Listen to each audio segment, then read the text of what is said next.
Welcome back to Novel Writing 101, the 21-week course where I teach you how to write the first draft of your novel. Now today is officially the first week of Section B, Writing and Execution. This is when we finally start writing our first drafts. Ready? Let's get started.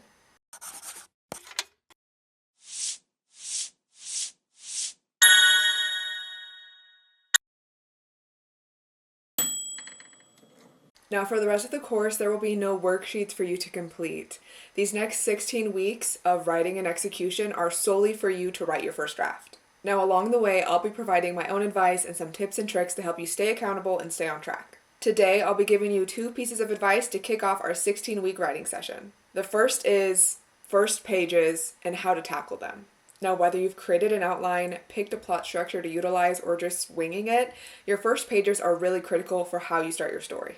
You'll have to make decisions such as, are you leading with exposition and guiding your reader into the narrative slowly and steadily? Or are you just dumping them into the action and starting the chaos out front? Again, your outline or your plot structure might dictate some of this for you, or you just might have a gut feeling of like, my story needs to start this way. My biggest piece of advice when it comes to first pages is don't overthink it. Don't spend too much time stressing about the first sentence for your story. I know a lot of people say like the first sentence is so important, like it can turn readers away or pull them in, and like your first sentence needs to be amazing.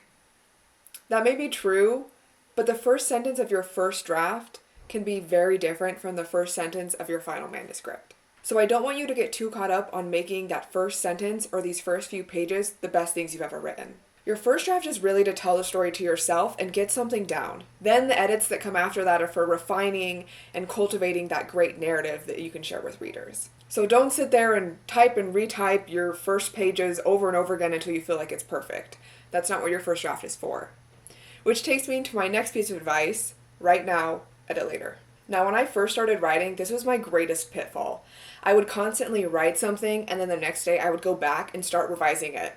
Which makes no sense if you're trying to make progress, because you're constantly doing this back and forth where you're just revising what you just wrote instead of progressing the story. And I know it's so tempting, especially when you're first starting out, because you think, oh, I can do so much better than this. But I promise you, the way to get better is to complete the whole story, see where there might be plot holes or things that need to be tweaked, and then going back and revising the manuscript. Because again, you're not going to make progress if you're constantly redoing what you just did. So that's why I want you to follow this rule throughout these 16 weeks of write now, edit later. You are not allowed to go back and edit what you just wrote.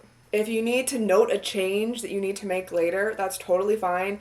Go back to yesterday's chapter and mark a note of like, I'm going to highlight this section and write a note to myself. Okay, actually, this person needs to say this thing, or I don't want them to reveal this yet.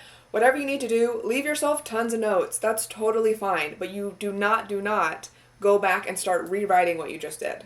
I promise, as much as this rule might just like make you go crazy and you're going to be constantly thinking like, Angie, but I need to change this, I can do so much better. Like, what if I started the book this way instead? Trust me, you need to get the story down first.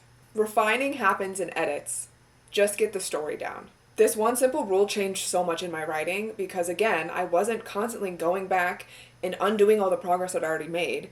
I just kept pushing forward, knowing that in the edits, I could make all the changes I needed to. So that's my advice for you this week. The first is, first pages are important. They set the tone of your story, whether you start with exposition or action or something of mix between the two. But again, I don't want you to stress over them and just get caught a deer in the headlights of, oh my gosh, how do I start the story? What if this isn't the sentence I want to start with? Don't stress about that.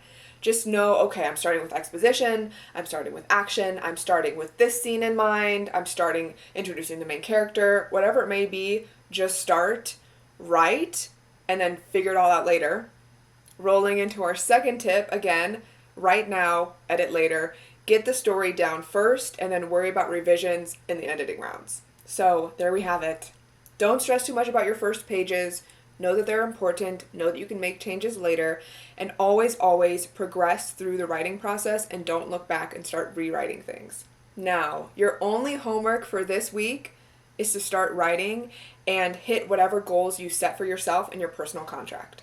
Whether that's hitting a certain word count per day, a number of chapters per week, or a time-based goal, that's all up to you. I just want you to achieve it. The next 16 weeks are going to challenge you. especially if you've never completed a first draft before. But it's going to be worth it, I promise. So set some time aside this week to start writing, hit those goals, and I'll see you next lecture. Happy writing!